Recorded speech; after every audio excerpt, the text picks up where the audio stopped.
Assalamualaikum warahmatullahi wabarakatuh. Bertemu lagi dengan saya Isnani Safira.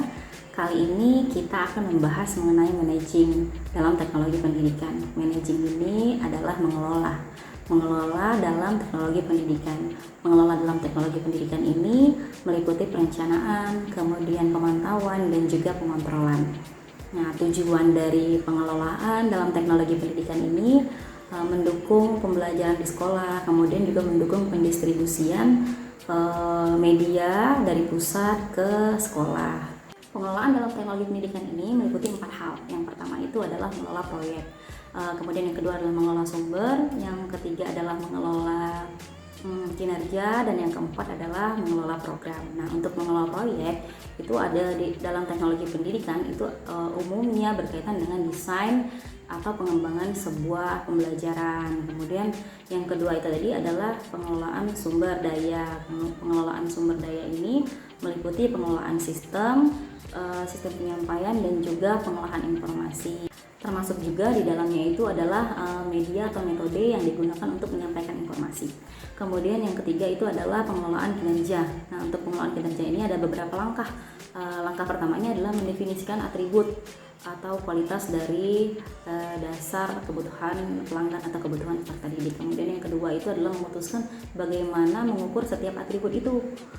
Kemudian standar kualitas yang didapat juga diukur. Kemudian mencari tahu penyebab, kelebihan dan kekurangan kegiatan rancangan yang sudah dibuat tadi, dan melakukan perbaikan atau merevisi secara berkala. Jadi sebuah proyek yang baik itu memiliki tenaga kerja yang baik atau kinerja yang baik. Tenaga kerja yang baik dan cocok dengan bidangnya masing-masing akan menghasilkan sebuah proyek yang baik. Kemudian yang terakhir itu adalah mengelola program.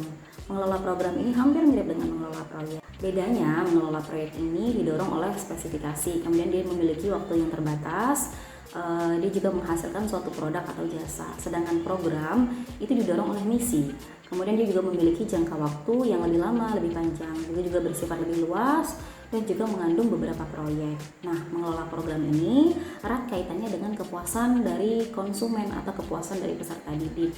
Nah, dan dia berfokus pada 4P. Nah, konsep pemasarannya berfokus pada 4P. Karena P yang pertama adalah produk, kemudian P yang kedua adalah price, kemudian P yang ketiga adalah place, yang keempat adalah promotion. Nah, untuk produk itu adalah alat pemasaran yang utama yang dalam bentuk barang atau jasa yang akan dijual. Kemudian yang kalau price itu berkaitan dengan jumlah uang yang dibayarkan. Kemudian yang ketiga adalah place. Kalau place itu merupakan kegiatan pendistribusian barang atau jasa tadi. Kemudian promotion adalah kegiatan menawarkan suatu produk atau menawarkan suatu barang atau jasa. Kemudian ada nilai yang mesti kita pertimbangkan, dari nilai dari customer yang harus dipertimbangkan. Itu dikenal dengan konsep 4CS. Yang pertama adalah customer needs and wants.